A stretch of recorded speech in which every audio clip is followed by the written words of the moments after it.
Hello, everybody. This is Mr. Lundquist. Thanks for joining me on the kind of the virtual version of what we did last night, the fall family night we had. It was a great turnout. I think we roughly saw probably, I don't know, maybe 100 plus of our incoming freshmen and their families. Good to see people get lost and look at maps and wander around and see where their classes are. It also gave us a good opportunity to think about what we can say today here that we might have missed or that we got a lot of questions about last night. So you kind of actually get probably the best presentation. I started the group at 5:30 last night. They maybe not got everything, but I will also say for those families that aren't just freshmen and sophomores, this I'm telling you, this you're gonna get some good stuff here because we're gonna answer some questions. We got a lot about the schedule and about stat and about lunchtime, and I'm gonna try to answer those and clarify those a little bit better today. So thanks again for joining me today here. Got introductions. I'll talk about our administration group here. I will also talk about the items here: bell schedule, dress code, attendance, tardies, cell phones, and one-to-one, kind of the same thing. I'll go over athletics and activities that Colleen did last night, and then kind of where to go for information. So you see here on the left here is Colleen Nessheim, Miss Nessheim. She is our athletic director, our activities director, our associate principal, our kind of catch-all be-all. She is from town. She knows a lot of people. She knows a lot of information. She's a wealth of knowledge. So we're so happy to have her. I am in the middle there, Cody Lundquist. And then on your right, you have Talisa Corcoran, our associate principal. We're all just so excited to be here and be part of this Viking team. So you see here is we've got our bell schedule. This is going to look different for everybody. For those that are incoming freshmen, sophomores, it'll be new for juniors and seniors and teachers and everybody. What we had is, and I'll give you a real brief history. I know that I've done this quite a bit, but I want to continue to impress upon why we did this. We used to have 42-minute classes, which instructionally then probably meant about 35 minutes of instruction.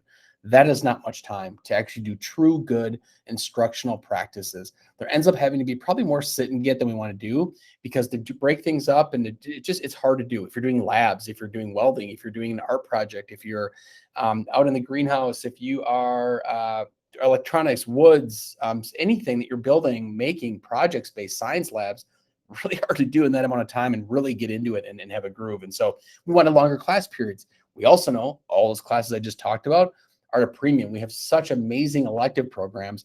We need to have 8 class periods for students to have each semester so they have access to a plethora of wonderful programs, including our music programs, our band, PE, and all just such great electives across all of our core areas as well. So we explored, we poked around. We looked at straight block 90 minutes, thought that was too long. We thought that the sweet spot was right around 65 minutes. So we stumbled across a DeForest bell schedule, which is very similar to this. Took it Mount Horebized a little bit, and this is what you have. So you're going to see right here at 9:15 to 10:10 something called STAT. I'm going to talk a little bit about that. It's student to teacher access time. This is an opportunity to use a computer program. Students, you will learn about this in your first 2 days of school, how to use it. It's really easy, but it's an opportunity for you to choose a teacher to go to. It changes every day, or a teacher can choose you to redo an assessment, to do a test, to do homework, to catch up on something.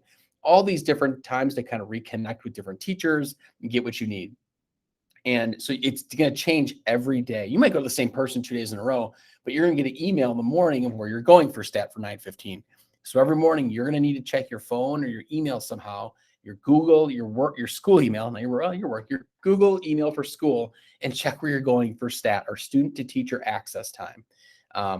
And so just know that that is every day, and that's an opportunity you'll be using a computer program. And I'll talk a little about what it looks like in your schedule in a little bit here. On 8 days, you advisory at the end of the day. That is where you will have that same advisor for 4 years. I know Mr. Mueller, one of our social studies teachers, is a freshman advisor. So you'd go to him and you'd have Kane for 4 years. He will do social emotional learning lessons. There will be academic and career planning lessons. You'll talk about just some different ways, do some really great lessons around just different things that you deal with socially as a high schooler and how we can support you. They'll also be doing grade checks. They'll check in with you. What do you need? How can I help out? They'll be able to answer questions about when you're registering for courses. They become your kind of go-to person. For us back in the day, it was homeroom teachers. At least that's what it was for me back in high school. Now it's advisory. And she'll have that person all 4 years. And then you can say here on 8 days, you go 1, and you go STAT, and then 2nd, 4th, 6th advisory. Now you see 2 lunches here, and I'll talk a little bit about this here. I'd mailed out, and I will include you'll see in the website too here, back to school information. There is a teacher lunch schedule where if teachers have first lunch or second lunch. And I'll be able to kind of show you in a little bit here with the example student schedule that I sent out. But based on what that teacher has, that is when your lunch is. So if Kane Mueller, who I just talked about, had first lunch, which I would say is 11:25, if you have Kane fourth period on A days and C days, you're going to have first lunch as well. Like, he'll have lunch the same time you do, and then you will go to your class. If on those B, D, and E days, Mr. Mueller had second lunch, you would go to fifth period with Mr. Mueller, and then you'd go to lunch. And so it just kind of depends on what those teachers are doing. I'm going to have an example schedule here that I'm going to show you. So this student right here has personal finance. Then they go to stat, and you're going to see Patty Weber's name. Patty Weber is our attendance extraordinaire. She's one that goes in Infinite Campus and inputs and kind of double checks when you call in a student sick or getting a pass. It goes to Patty. And so she's one that does the attendance. So Patty Weber's, there's no classroom number there, because it changes every day. Now, the first couple days of school, on the second and the third, and even that Thursday and Friday when we come back, when all students are back, you're actually going to go to your advisory for that time period. You're not going to be using the site yet. You go into your advisory. You'll kick off using that site starting on the 7th, that Tuesday, coming back from the kind of a longer weekend. You kind of go through your day. Now, Mr. Jakes, fourth period, you have to see, okay, when does Mr. Jakes have lunch? Because I know that on A, C, and D days, I have Mr. Jakes at the same kind of time. So I'm going to go and look, and I created this for you, so you can kind of see when the an example, right? And I shared a form for you like this that you can copy, make your own version. So it is in my back to school letter from a couple weeks ago. But you can see here, we took the student schedule and plugged it into this kind of rainbow piece here. And I would actually recommend highly doing this for students. You have your PDF from Infinite Campus, and that's fine, it's black and white, but this is actually going to help you kind of go, okay, A day, go across. It's got the time, has what it is. Okay, I'm going to go to personal finance, then I go to stat, intro to college reading and writing. Then I know that I have physics. Mr. Jakes has first lunch, A and C days. So I'm going to go lunch, physics, then study hall, advisory. Now on B days, Ms. Munson for pre-calc, this student will go from English language studies to pre-calc to lunch to ceramics to art 2. Man, what a great afternoon. Spend some time with Ms. Showers. But yeah, so those are, it kind of just really depends on when that teacher's lunch is when your lunch is. So you got to look at your schedule, fourth and fifth period, and you'll be lining it up. This is something you can certainly do beforehand. And we know that you'll get a tutorial and kind of walk back through this again when you come back and advisory those first couple of days. So it'll take a little bit, but you'll know what's going on. You're also probably wondering, how am I going to know what day it is, when day is what day? We have about 15 different monitors in our building of TV screens, and they will all have on them. And you walk in the building until at 8:15. You'll walk in from the student lodge with the front entryway, see a screen, and it'll say A day. It'll say A day, first, second, fourth, sixth advisory. And then on a B day, it'll say second, third, fifth, seventh, eighth. Like, it will list it out for you with times. You'll know what day it is. It will be everywhere. And hopefully, if you use this tool, you'll have it on your phone, because then you can always cross-reference it with this. We've built this out. This is shared with you as well from the back to school letter a couple weeks ago. All the way through the end of the year, you can see what days are coming up, what days an A, a B, a C, a D. I had questions last night. We do have early release. We're going to run just 1 through 8. It had a disproportionate impact on certain days, and so classes would be kind of impacted disproportionately in terms of longer and shorter class periods. So early release is about 12:35 or so in the morning, and it ends, but you have classes 1 through 8, and we do have a schedule for that, which you will have posted. But yeah, so your first day of school, freshman only, then it's an A day, then it's a B day. They have a nice long weekend, so you kind of get to relax a bit, and then come back on the 7th. And that C day is when you're actually going to start going to efficiency and finding a place to go. And anybody that came last year, mid-year, especially our freshmen who kind of kicked off, it wasn't that hard. There's a ton of people that know what they're doing, and you'll know what you're doing in efficiency. But again, I recommend having this on your phone, copying and pasting, or making a copy of a document, a spreadsheet I'd shared a couple weeks ago, and then plugging your information, cross-referencing the teacher lunch thing, which is also in there, with this, and then build a schedule out. something you can do before school. You can do it next week on Wednesday, drop-in night and talk to us about it.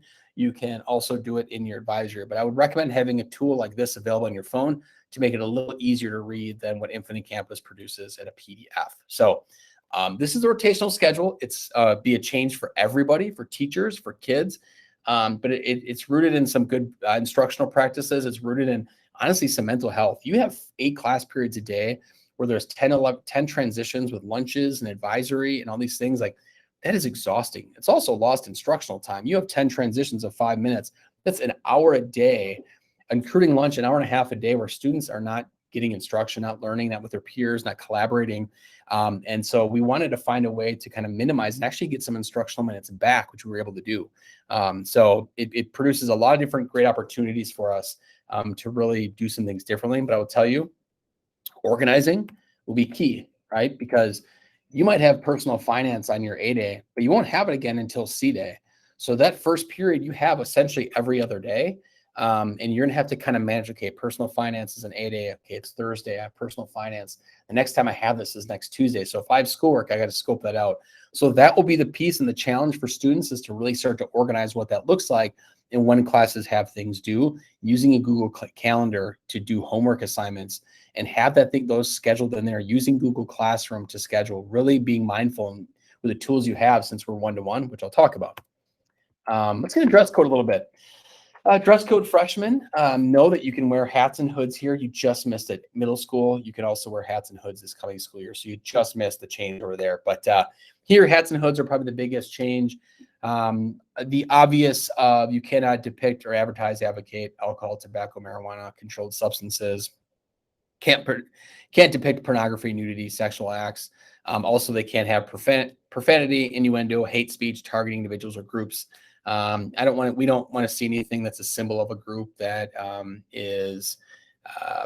it targets groups of people or has some kind of connotation. Like, you can't have a Confederate flag. I'll put that out there. That's one thing that we won't allow on things. We'll ask students to either turn it inside out, we'll grab a different shirt, different hat, whatever it is.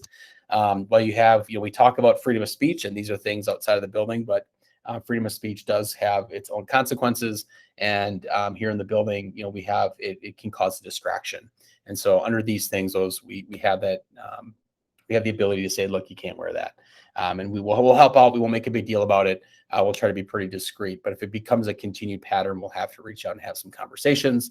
I'll tell you that our old dress code was very much rooted in old dress codes, which were male centric in terms of, men, you can wear this, and it was a broad thing. Girls were very specific. You can't have spaghetti straps. You can't have that skirt that goes this long. You can't have cleavage. You can't have your back. Like, all that's out the window. Like, this is not about males having more advantages than females. We're really trying to make sure that our dress code is equitable, and that these things are truly trying to be supportive, while also knowing that, and there are limits, obviously, but we try to open that up and not be so gender specific and pro male, but really support both in all genders. Talk a little bit of attendance. Tardy, if you come into school after 8:05 without a note or a phone call, then it's an unexcused tardy, right? If you arrive after the bell during the school day and without a pass, then it's an unexcused tardy. If you get 5 unexcused tardies, it's then considered unexcused absence. You don't want an unexcused absence, right? You only get so many of those during the school year. If you are more than 15 minutes late for class, so let's say you're a couple minutes late, it's unexcused tardy. If you're 15 minutes late, then it's unexcused absence. If you are going to be late because you have an appointment, you're with another teacher, with student services, you're down here talking to us, get a pass, bring a pass, get it excused, right? Don't get yourself in the position where you're dealing with a bunch of unexcused tardies. And I will tell you, with the building layout, you have 5 minutes of passing time. There is no excuse to be tardy in this building. There is plenty of time to get to class. Heck, we had one-way hallways last year and people could still do it in 5 minutes. And that was a pain. Ask the kids who were here last year. It wasn't all that fun. So 5 minutes is plenty of time.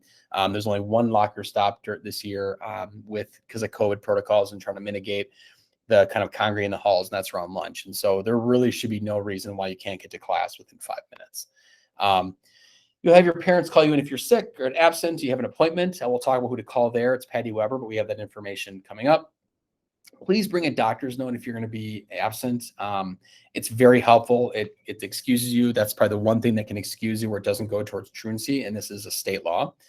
And sorry, babysitting, car trouble are not considered valid excuses according to state law, and especially work. Now, the reason I didn't say work right away, and this is to all the people that aren't freshmen, we got students who are so used to working during COVID that all of a sudden they're like, "Oh, I got to work," and that's my no. We're back to 5 days a week school.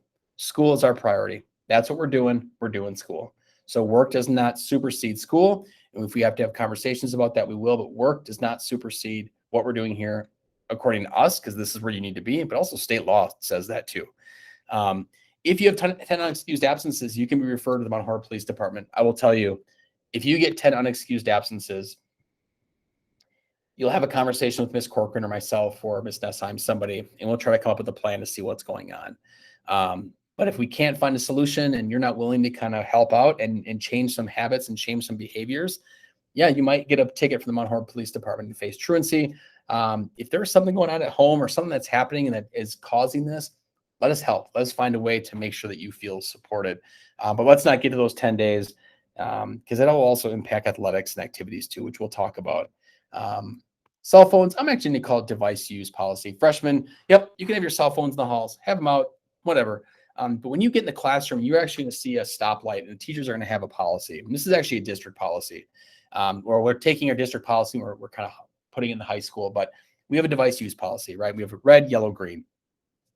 And this is Chromebooks, laptops, and your cell phone. If a teacher says it's a red day, or there's a pin or a clip on the somewhere where it says it's red, no personal technology. Don't have it out. Don't pull it out to text. Don't put it underneath your desk real quick while no one's looking. Put it away. Put the phone away. Yellow is educational purposes. We're going to do a Kahoot. You're going to be typing up. You're going to be doing a quiz. Obviously, you can bring your laptop up. You're going to be doing some kind of activity online. That's fine, right? But not personal, and it's going to be kind of limited. Green is, look, we're studying. You're done. You're good with your work. You feel free to have it out. Study hall is generally green. And phones can be taken if we're having a problem. If a teacher is consistently having issues, they will be reaching out to parents and they'll be having conversations. The last kind of most extreme piece is coming up with a plan with us to say, all right, you got to drop your phone off at the office because you can't seem to handle it. As adults, and I'll tell you, my philosophy here in the building is not to just say no cell phones ever. As adults, we have to manage how to navigate cell phones professionally. You need to know how to do that as a student. So when you become an adult, you understand that. You can't sit all day in a meeting, zombie scrolling through TikTok or zombie scrolling through Snapchat or whatever in a meeting. It just doesn't work. You can't do that as an adult. So figure it out in high school. You can't do that here either. And so this is an opportunity to learn a skill of when's it appropriate to have my cell phone out? When is it not? What can I use it for? All those sorts of things. So we try to build skills here. And this is one of them, is learning how to use a device properly. And yeah, we'll work on that with you. Hopefully not too much, but you'll see that device use. And this includes, again, the Chromebooks, the one-to-one, which I'll talk about right now. Mount Horeb High School, we are going one-to-one this year. This is either a personal laptop or a school-issued Chromebook. Now, during registration, hopefully you saw this. It says that would you like to use a school-issued Chromebook? This is a Chromebook that will go back and forth, school and home. This is yours to use. Once we check it out to you, it's like a book. It is yours with that charger.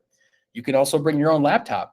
If you bring your own laptop, you can log into our system. It's secure. That's totally fine. You don't need to choose to use the school-issued Chromebook. We have plenty of them. Those will be handed out on that Thursday during advisory time. Everyone will get their Chromebooks that signed up. So families that haven't registered, please do so. We only have about 60% of our students registered, and there's a lot of data we pull from that to make decisions here at the high school. So please, please, please go through parent portal, log on. It's actually in our high school site again, parent portal, log in, and just jump into the registration process. With the Chromebook, there is an insurance option too, for like $25, I believe, or $25.99 or $29.99, something like that you can buy and get insurance to protect if it gets broken. We have plenty of Chromebooks, again, like I said. We do not have hotspots when we did all virtual learning. So we don't have hotspots. It's just Chromebooks. And then Chromebooks we checked out to students like a book, like I said. So any questions, feel free to reach out to us about that. So I'm going to try to be, I can't be as eloquent as Ms. Nessheim, but I certainly will. Colleen Nessheim, if it's on this page, aside from being an associate principal, she helps advise and run and organize and do all the things with these groups, whether it's athletics, activities, academic decathlon, to wrestling, to this year we have a new You know, Mr. Miller from the middle school. He's agreed to start a new esports team, which we're excited. It's blown up. A lot of high schools are doing it. Our conference, it's like the fastest growing activity in most high schools right now. If you're interested in gaming, we have an esports club that's going to be kicking off here, and it's going to get big. I'm excited about it. She'll be working with that. From music to drama to DECA to cross country and all these things that she works with. And she's a busy person, but get involved. She will tell you, and I will tell you, get involved. The data shows, the research shows, if you are involved in something at the school, you will have better grades and better attendance. That's the truth. That is what it is. If the data bears it out, the success rate, the grades, they go up, the college success, the entrance to college, to tech school, to military, to job, you just build leadership skills. You build all these things. Get involved in the school. There's so much to do here. So please get involved. You can reach out to Ms. Nessheim. We have a great website that you can go to that will then kind of give you the directions. Kelly Richardson is the admin assistant here to work with. Colleen, very helpful. But again, please get involved with something. And freshmen and incoming folks, on that first day, on the first, where it's just freshmen at 3:00, there's going to be kind of an activities and athletics fair. And in the gym, you'll go in, and the coaches and advisors will be there. There'll be some athletes and some people, the members, and you get to know these things and sign up and put your name down for maybe something you're interested even in the fall or in the winter. I mean, winter sports sign up, I believe, is in October sometime. But even put your name down that you want to do basketball, or you want to be involved in a club. It's really important that you sign. You don't have to do it, but at least you can get the information you need. So please connect. You'll have a good time with that. I'm going to put a plug in for Yearbook. Yearbook is one that's a club now. It's not a class. It's a great opportunity to build some leadership skills. There are some specific opportunities to maybe get like an independent study English credit, a half a credit with that one. But get involved with the Yearbook. You do some cool stuff. You're taking pictures. You're creating content. You're really creating. You get to be part of something that creates a book that you will have forever. I still have my high school yearbooks. I don't really bring them out that much because they're embarrassing, but they're there. And so I would put a big plug in for Yearbook. It's a great group to get involved with, and it should be fun this year. So who do I go to if I need things? You've got Pat, like we talked about. Patty Weber is somebody that you go to for upcoming appointments, coming back from appointments, clearing an absence. She does your attendance stuff. She's our attendance guru. That's who you're going to go to. Our main office, athletic activities, you have Kelly Richardson. She is the person who works with Colleen. If you have questions about athletic passes, or where to sign up, or what do I do with my red card, or when are things due, all those different pieces. She is in charge of all that. And then Silver Court Hours is the main office. That's Kim Zoller. You can touch base with her. It's a great opportunity to kind of build hours, and then you get to wear literally a silver cord when you graduate in 4 years, which maybe you're not thinking about, but it's 4 years away. And then odds and ends. If you want to set up a meeting with myself, you want to set up a meeting with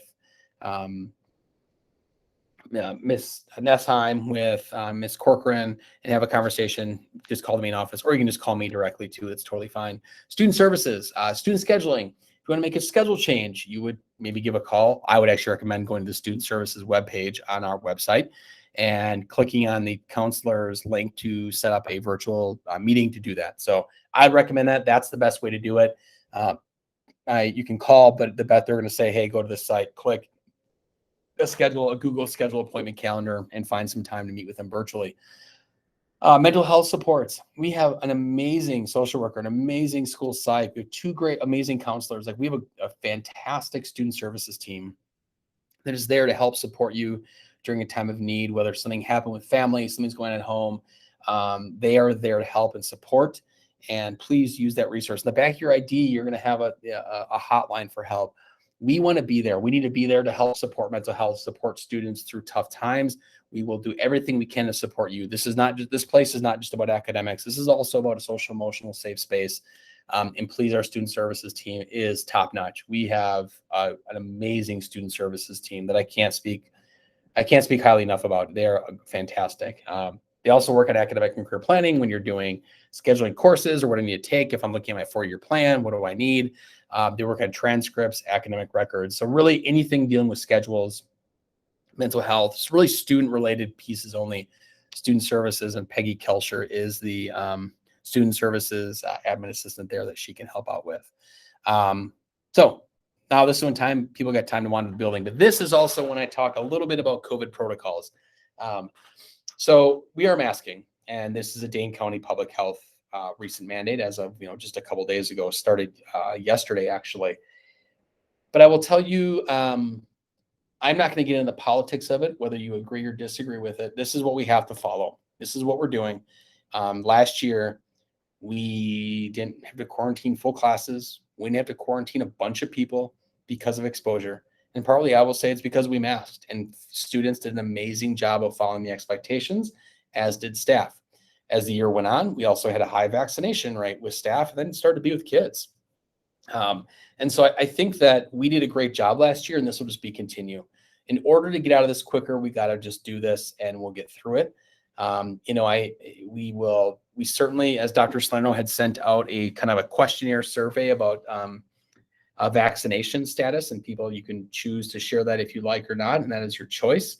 But that doesn't have an impact then on like what a quarantine looks like if you come in close contact. And so we will, as we've encouraged people to get vaccinated, we have vaccination clinics here. So we clearly are advocates for that.